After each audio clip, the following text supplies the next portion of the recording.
could tell me a little bit about the Muse headset and what you guys are showing with it here, and then hopefully follow up with a little bit of like what you guys hope to do with it. Maybe if you're gonna like integrate it with some of the other technologies that are coming out, like augmented reality things, or. Sure. Well, this is Muse, in case you haven't seen it yet. Okay. Sensors on the forehead and behind the ears. Mm-hmm. So I was here at the panel just talking about thought control computing, brain-computer interface, and specifically a panel on emotion. So I, of course, brought Muse so everybody could see it, because I know there are a lot of people who have ordered on Indiegogo or looking forward to it coming out. Excellent. So when is it supposed to come out exactly? It'll be out at the end of the year. Okay. So that would be like December or so? Yes, November, December. Excellent. So what is your sort of target audience for the Muse? Like what sorts of people are buying it? So Muse is a device for everyone. Yeah. It's slim, simple, easy to use. The target audience, it seems that people who are buying it are interested in mental health, so they're interested in being able to improve their cognition or their memory or decrease their stress. They're interested in self-discovery, so quantified self and self-tracking. We have a large developer community that's already signed up to build on top of Muse. And then we continue to find new segments, like moms with kids with ADD, people with disabilities, and then what we always joke with is the tinfoil hats. People who are concerned that in some way the government is reading their brain and they're hoping we can save them from it. Yeah, as a neuroscientist, that is like my one pet peeve, is that as soon as I tell people about BCI, they get really concerned. They're like, but does that mean you can read my thoughts? No, it doesn't. So you come from like a neuroscience background as well, right? So how does that tie into developing something like the Muse? Because most of the people I've spoken to about like branching into the BCI kind of world say that it's mostly for computer scientists. So my background comes from neuroscience and design, and that both of those play very strongly into Muse. I mean, our team is focused both on creating EEG technology with a strong signal processing backend and an understanding of the brain and how it works, as well as the design side. I think your question was, is BCI slanted more towards developers or more towards neuroscientists? Yeah. Yeah. I was, when I started what's really a neurotech company, I was really approaching it from the neuroscience side without realizing that most of my hires were going to be either in the engineering, signal processing, or computer science space rather than in the neuroscience space. Okay. So, but what, as a neuroscientist, do you actually do with this? Like, are they on the signal processing side of things, or? So the neuroscientists on our team do a bunch of stuff. So they run our in-house research studies. So we're constantly doing studies looking at brain and behavior and how they interact with EEG. They are responsible for interfacing with our partner labs. We have partner labs in Toronto, Canada, and the US.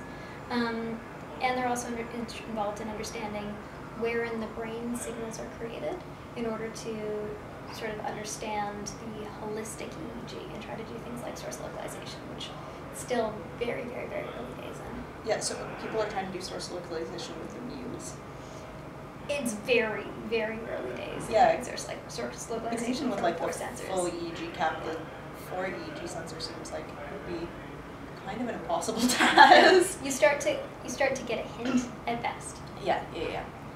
And have you ever considered like branching out into other types of sensors? Because I know like there are a lot of FNIRS things that are kind of coming to the front. Like I recently saw that there are now like portable MEG sensors that are coming out. Are you thinking of branching into those things at all, or just sticking with EEG?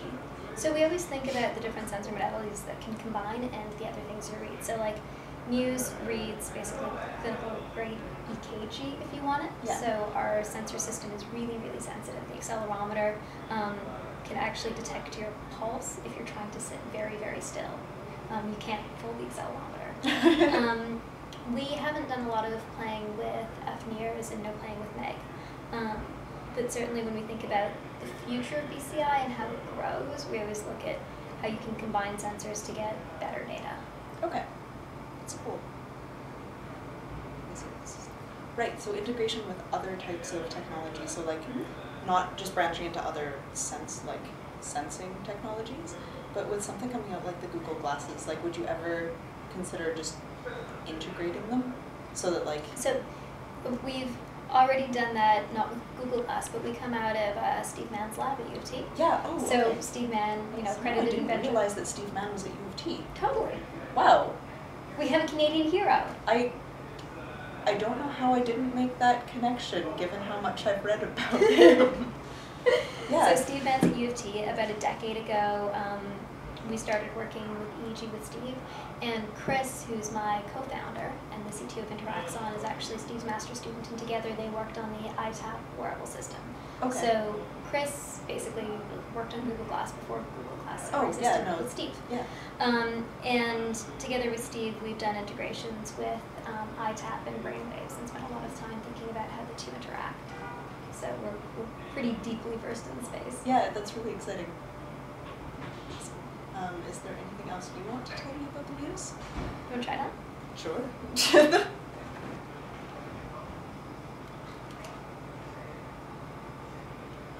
That's it. How is it? It's quite comfy. It's like a little short. Oh, here we can make it bigger. Yeah. So it just expands the sides here. Yeah. So Put it on again. this interfaces with what I believe it was meant to interface with iPhone. Smartphone or tablet? Smartphone, tablet. Okay. And it's like a cross-platform. This feels really cool. You look great. Thank you. You look ready for anything. Yes. I have someone gave me like one of the force trainer things, and so like I hacked it with my Arduino. Awesome. And I gave a lecture wearing it the other day. People were like a combination of super impressed and just like, what is she doing? Like an Arduino in my head, like piped to my computer. That's awesome. I've done lectures. I do lectures where I'm wearing an EEG headset and lecturing.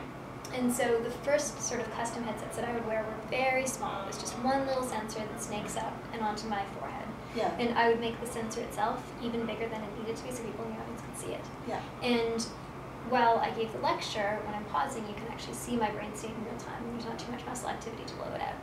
And I was giving a lecture in France at Le Web, and the audience realized that when I was answering in French, before I answered, my focus went off the chart. So the audience then caught on to this and started to ask me questions in French. Being Canadian, I was stupid enough to think that I could actually do it.